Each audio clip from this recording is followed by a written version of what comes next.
MLC పదవిపై Pithapuram మాజీ MLA Varma comments చేశారు. ఈ నేపథ్యంలో వర్మ కాకినాడలో గల తన పార్టీ కార్యాలయంలో మీడియా సమావేశం ఏర్పాటు చేశారు. ఈ సందర్భంగా వర్మ మాట్లాడుతూ చంద్రబాబుతో తన ప్రయాణం 23 ఏళ్లుగా కొనసాగుతుందన్నారు. పదవి రానంత మాత్రాన తాను బాధపడనని, తనకు న్యాయం చేయడానికి చంద్రబాబు ఎప్పుడూ ప్రయత్నిస్తారని ఆశాభావం వ్యక్తం చేశారు. కొన్ని సమీకరణాల వలన ఈసారి పదవి ఇవ్వలేకపోయి ఉండవచ్చునని, పిఠాపురం ప్రజలకు నిరంతరం అందుబాటులో ఉండి సేవ చేస్తారని, ఈ అవకాశమే తనకు పెద్ద పదవి అని అన్నారు. ముఖ్యమంత్రి చంద్రబాబు ఆశీస్సులు తనకు ఎప్పుడూ ఉంటాయని, ఎన్నికలప్పుడు కూటమి నిర్ణయానికి కట్టుబడి తనతో సహా తన భార్య పిల్లలు కష్టపడి పనిచేశామని వర్మ వ్యాఖ్యానించారు.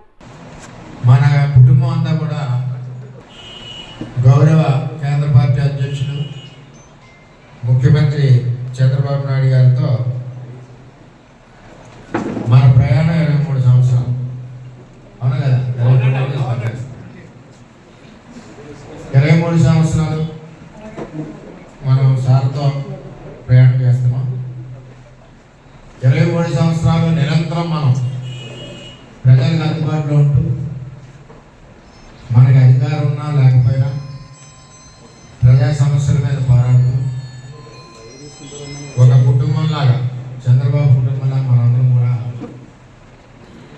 పార్టీకి అండగా, ప్రజలకు అండగా ముందుకు వెళ్తా ఉన్నాం. ఈ ప్రజాసేవ చేసి అవకాశం కల్పించిన చంద్రబాబు నాయుడు గారి అవకాశం కల్పించారు. ఈ అవకాశమే మనకి గొప్ప పదవి. అర్థం చేసుకోండి, 23 సంవత్సరాలు ప్రజాసేవ చేసిన అవకాశమే మనకు గొప్ప పదవి. మరి చంద్రబాబు నాయుడు గారి యొక్క ఆదేశాలు,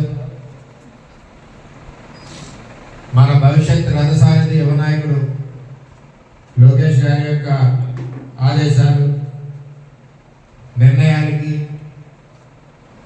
నేను, నా కుటుంబం, అదేవిధంగా పిఠాపురం నియోజకవర్గ నా తెలుగుదేశం పార్టీ కుటుంబం ఎప్పుడూ శిరసాగిస్తాం, కట్టుబడి ఉంటాం, పార్టీకి అండగా ఉంటాం, పార్టీ కార్యకర్తల్ని కాపాడుకుంటాం, పార్టీ కార్యకర్తల మీద ఏ గవాలన్నా సరే ప్రయాణాలు ఇస్తాం.